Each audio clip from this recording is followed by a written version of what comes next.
Hello. It's the second time I'm trying to film a video outside and it doesn't work. So we're gonna do this video like if we were in a slumber party, okay? It's a pajama party and we are here in the dark. I know. It's strange. So yeah, 2025, I had two heartbreaks. Not one, but two. Okay. And I have to say, I have learned more from heartbreaks than from success. Of course, French heartbreaks for the first time. Two in a year. And I feel like when you end a relationship, you evolve. Okay, it's like evolution. You evolve as a woman, as a man. So I had a mega evolution last year, but this video, of course, is gonna be about what I learned. The guys won't have any protagonism in here, of course, as it should be, because like what the fuck. Well, I learned a lot about me, about what I have to heal. I thought I had everything resolved, okay, worked out in my life, in like the spiritual level, relationship level, and that's a complete lie that I told myself to feel better. But when you have this kind of experiences, it means that, of course, you have to keep working. You will keep passing through breakups, heartbreaks until you are ready to meet the love of your life. So that's fine because that means that every breakup gets you a little bit closer to the love of your life. So, a little historical context if you care. I'm Peruvian. I live in Paris since 2022 and I live alone here with my cat. I'm in the last year of my career in the university in Sorbonne. Well, I'm planning to do a master or something next year so I can stay here. I started dating internationally in 2024. And as I told you, in 2025, I had two important connections. Maybe put in the comments if you are in a similar situation. I want to know who sees me here. I hope you stay in my channel. I hope you subscribe. The principal thing that this taught me is what I want in a relationship. Of course, that's like the basic of any relationship. What you want, what you don't want. But like I was so convinced that I wanted something specific from relationships at the beginning of the year, and then I had it. Okay, I had it in my first relationship. I had everything I wanted, but then I realized that's not what I wanted exactly. And then the same thing happened in the second, but like both were pretty good. So one day I sat down, I wrote 16 pages on my journal about what happened. Nothing is just free or random, if you know what I mean. Like, if things like that happen to you and they affect you, and even if they affect you like a lot, because they did to me, it's not about them. Like, they are just like actors in your life that are showing you what you need to work on. So yeah, first I wrote 16 pages on my journal analyzing the whole situation. I got to some conclusions. I did some lists. Okay, first, things that I could have done better, not with them, what I could have done better with myself or in general. I realized that when I'm in a relationship, I tend to leave a little bit my projects. Like, they are my priority when I'm single, but then I go into a relationship and I'm a super lover girl. Okay, I'm a lover girl maximum. I feel so good when I'm with my partner. I relax, that I just leave everything else. I pay less attention to my school, to my work, my projects. That's not good. That's something that in the next relationship I need to pay a lot of attention in that. Even if I love the guy a lot, a lot, a lot, I don't want to let them sleep in my house. Because then in the mornings, I have a really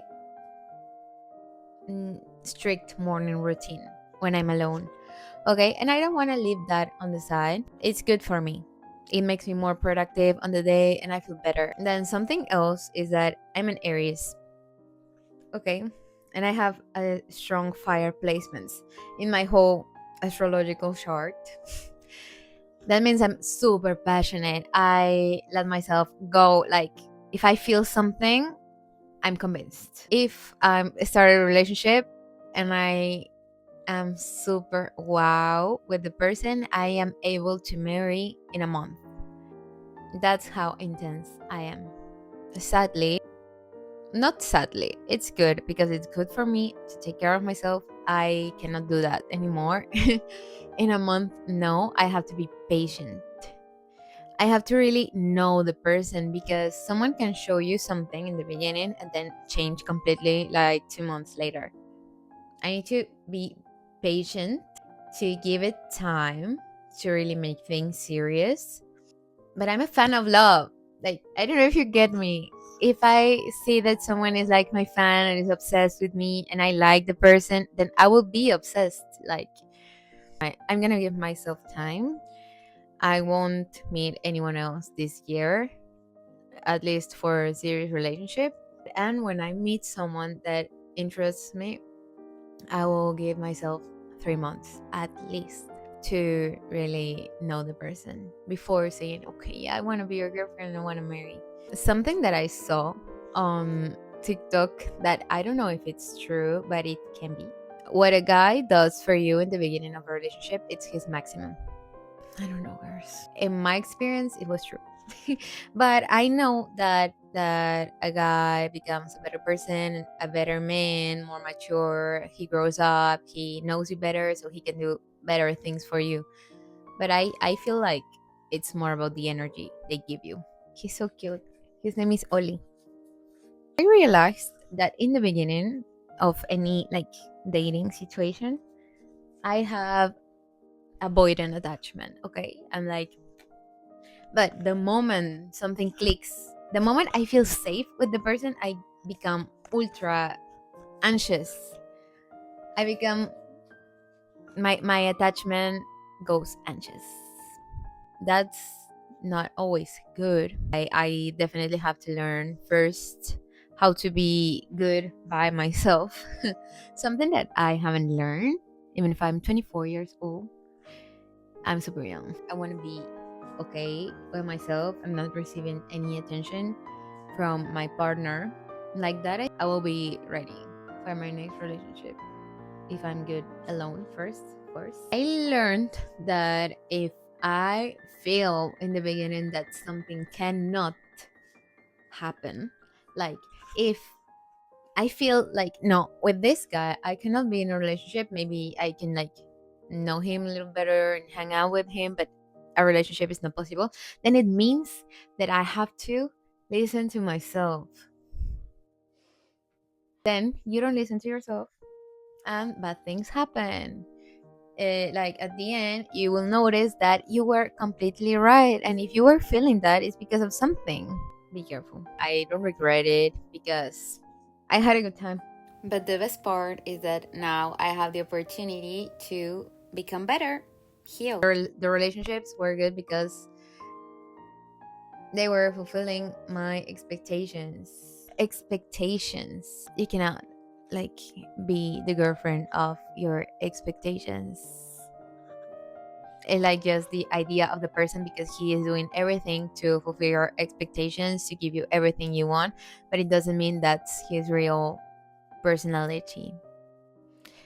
So you have to be very careful with that also. Like, of course, you have to be with someone who has everything you want in a person, but it has to be his real personality because people get tired of doing things that are not natural for them. You will be hurt at the end if you accept that. So the moment you see that that's not the real personality of your boyfriend, you should like just leave.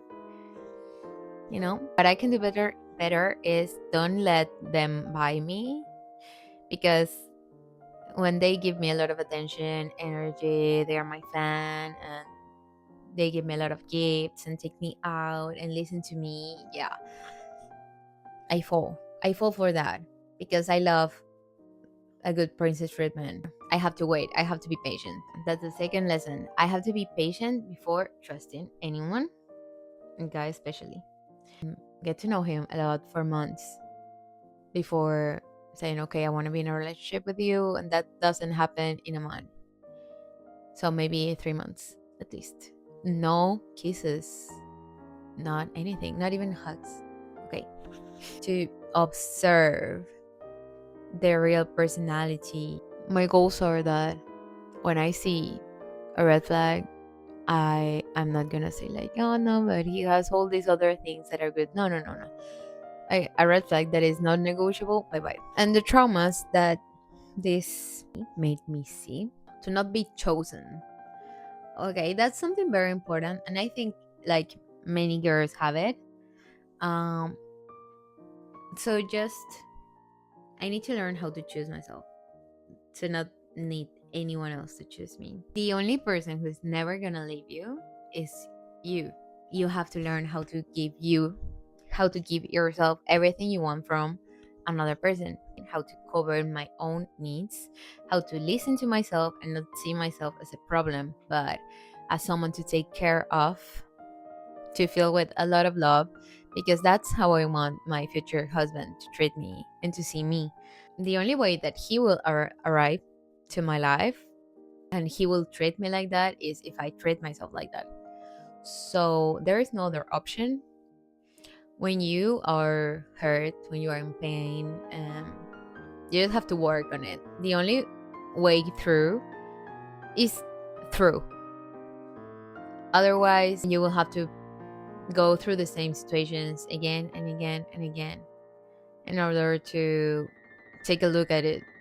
You have to be in pain, you have to suffer, you have to see yourself, you have to see your inner child, what you have to heal.